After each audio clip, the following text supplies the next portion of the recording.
Assalamualaikum warahmatullahi wabarakatuh. Di pertemuan ke-13 di mata kuliah Audit 1, kita akan membahas mengenai kertas kerja audit ataupun kertas kerja pemeriksaan. Untuk penjelasan lebih panjang dan lebih banyak, maka silahkan kalian simak slide berikut. Di pertemuan 13 ini kita akan membahas mengenai kertas kerja audit, di mana kertas kerja ini merupakan hasil akhir yang berisi kesimpulan audit mengenai proses pemeriksaannya. Kertas kerja audit ini berfungsi untuk hal yang pertama sekali sebagai pendukung utama dalam laporan auditor, yang kedua alat koordinasi dan supervisi, yang ketiga bukti bahwa audit telah sesuai dengan standar auditing, dan yang terakhir pedoman audit di tahun berikutnya. Pengertian dari kertas kerja pemeriksaan atau kertas kerja audit itu sendiri adalah semua berkas yang dikumpulkan oleh auditor dalam menjalankan pemeriksaan. Berkas ini berasal dari pihak klien, dari analisis yang dibuat oleh auditor, dan dari pihak ketiga. Berkas dari klien ada beberapa yang harus dilengkapi oleh klien yang diserahkan kepada auditor. Yang pertama neraca saldo, kedua rekonsiliasi bank, analisa umur piutang, yang keempat rincian persediaan, kelima rincian utang, rincian beban umum dan administrasi, rincian beban penjualan, dan surat pernyataan langganan. Di slide berikut dapat kita lihat bentuk dari rekonsiliasi bank yang merupakan berkas yang harus diserahkan klien kepada auditor untuk membuat satu KKP atau kertas kerja pemeriksaan. Bisa kalian simak bentuknya ini dari rekonsiliasi bank dan laporan rekonsiliasi bank. Yang kedua, berkas KKP itu berasal dari berkas dari analisis yang dibuat oleh auditor, seperti berita acara Kas Opening, kemudian pemahaman dan evaluasi internal kontrol termasuk internal kontrol quality, kemudian analisa penarikan aktiva tetap, analisa mengenai cukup tidaknya allowance for bad debt, kemudian working balance sheet, working profit and loss, top schedule, supporting schedule, konsep laporan audit, dan manajemen letter.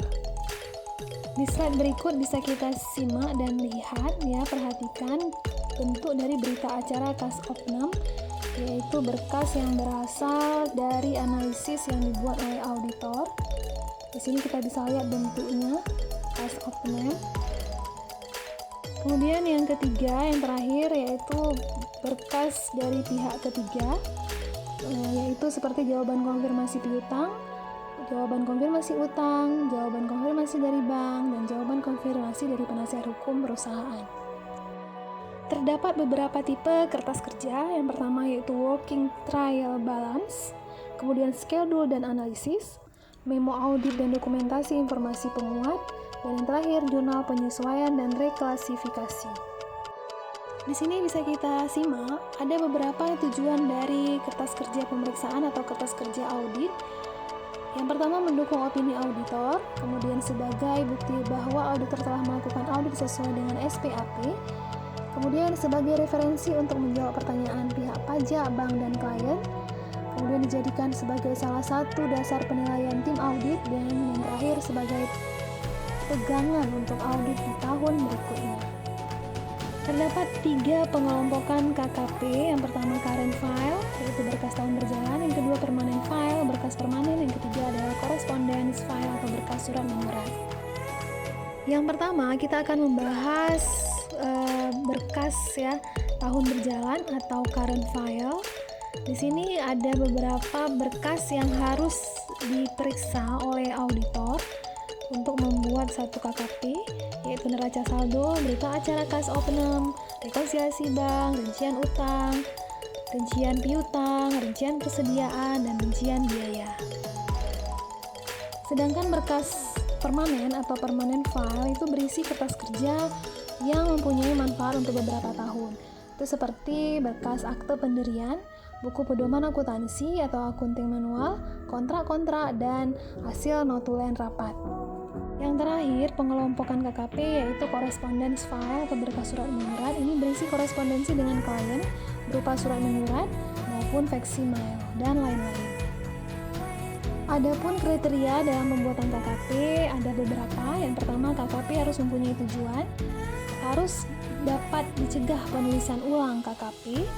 Dalam KKP harus dijelaskan prosedur apa yang digunakan dan harus menggunakan tick mark.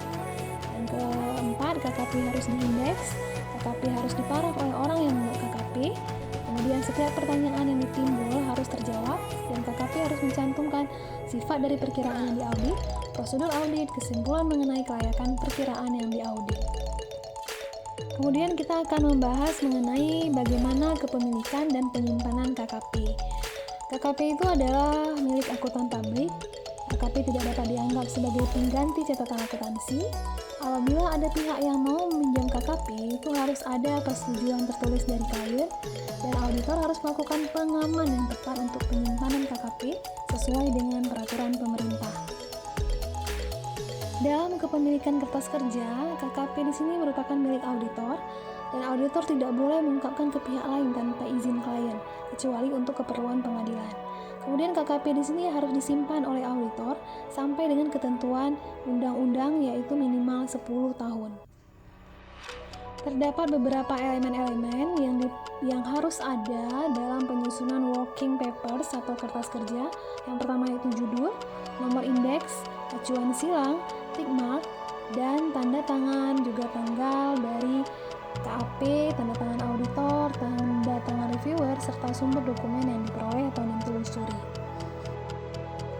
Sebelum menyusun atau membuat KKP, itu auditor harus melakukan prosedur vouching versus tracing, di mana untuk menguji eksistensi dan atau keterjadiannya mengenai asersi, itu harus melaksanakan vouching, yaitu dari laporan keuangan sampai ke bukti transaksi. Kemudian untuk melakukan atau menguji kelengkapan dari asersi, maka harus dilakukan prosedur tracing, yaitu dari bukti transaksi ke laporan keuangan. Di slide kita bisa lihat ilustrasi dari bentuk kertas kerja audit, di mana ada IKK atau indeks kertas kerja, kemudian ada ABC, di mana ABC di sini adalah indeks silang yang menjelaskan bahwa baris tersebut berasal dari kertas kerja berindeks A, B, dan C.